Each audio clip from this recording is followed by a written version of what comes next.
ایک عورت کو اللہ تعالیٰ ہر بار اولاد نرینہ سے نوازتا، لیکن چند ہی ماہ بعد اس کا بچہ فوت ہو جاتا، لیکن وہ عورت صبر کرتی اور اللہ کی رضا میں خوش رہتی۔ اسی طرح اس عورت کے 19 بچے فوت ہوئے۔ جب اس عورت کا 20واں بچہ فوت ہوا تو اس کا صبر جواب دے دیا۔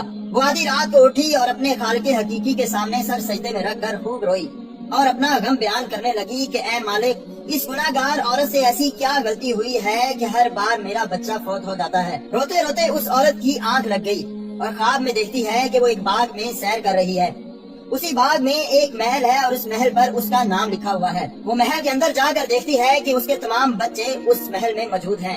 تب اس کو غیب سے آواز آتی ہے کہ اے عورت، تو نے جو اپنے بچوں کے مرنے پر صبر کیا، یہ اسی کا اجر ہے۔ اور پھر اس عورت کی آنکھ کھل جاتی ہے۔